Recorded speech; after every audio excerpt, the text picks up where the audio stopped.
pointed out by CBS's Steve Kroft on last Sunday's 60 Minutes, and here's what the president had to say. When I came into office, I inherited the biggest deficit in our history. And over the last 4 years, the deficit has gone up, but 90% of that is as a consequence of 2 wars that weren't paid for, as a consequence of tax cuts that weren't paid for, a prescription drug plan that was not paid for, and then the worst economic crisis since the Great Depression. Now, we took some emergency actions, but that accounts for about 10% of this increase in the deficit.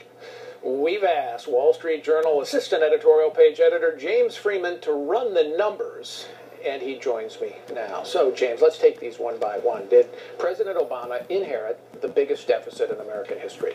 It wasn't the biggest, and he didn't inherit it. It was not the biggest as a percentage of GDP. World War II had some bigger deficits. 3 years, yep. And he didn't really inherit it. He helped to create it because 09 includes much of the Obama first year in office, and especially something he doesn't seem to want to remember, but the stimulus, $800+ billion. As a share of the economy, which is a good way to measure these things, the deficit was 3.2% in fiscal 2008. It did balloon to 10.1% in fiscal 2009.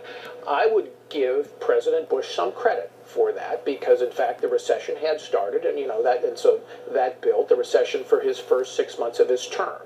But and now what you're saying is there's this little thing called an $830 billion spending piece the stimulus in February 2009 that President Obama doesn't want to take any credit for.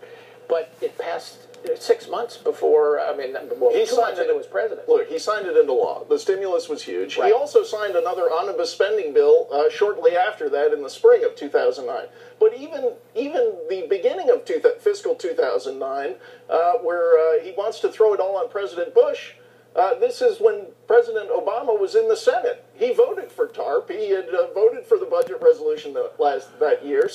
So he really has a hand in all of this spending. And you saw in that graph, the big spike was in that year of 09. Let's take a look at the spending numbers, too, because spending traditionally has been about 18 to 20%, does sometimes get up to 21% of GDP. Under President Obama, it really has spiked to 25% of the economy in fiscal 2009, and it stayed very high, above 24%. That's right. He's taken us to this new normal level of spending at an unsustainable level if you look historically. And this is why it's all about, for him, trying to deny paternity over that 2009 spending. Because you look at the chart, it skyrockets, and then we're basically been running during his term as a percentage of GDP at a roughly flat level. It's only if he can avoid blame for getting it up to that increased stratospheric level that this seems reasonable. What about his point that there was a prescription drug benefit that wasn't paid for, 2 wars that weren't paid for, and tax cuts in 2001 and 3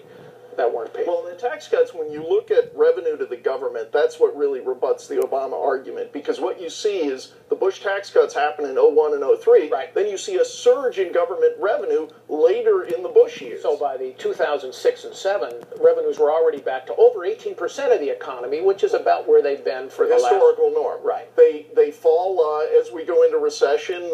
People needing more benefits from government, or on the revenue side, I should say, people making less money in a recession. Growing as fast. Right, and you're always going to see taxes decline at that point. And the economy hasn't grown, because it's grown so slowly, you see revenues haven't gotten even back to 16% of the economy. That's right.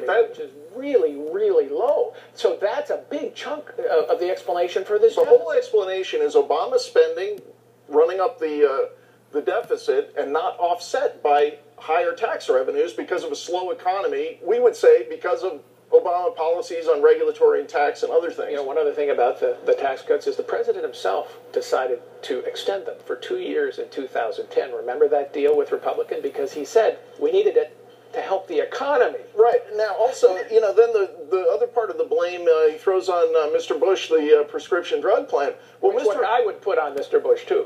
Okay, except Mr. Obama rewrote that plan to spend more money. So he owns it now, and it would cost less if he hadn't intervened. So, you wonder if he's going to claim 10%, if he's going to make up a number, why didn't he just say 0? Why didn't he say Bush deserves all the blame? So how much of the president's statement on 60 Minutes is true? 10%? I'm having a hard time.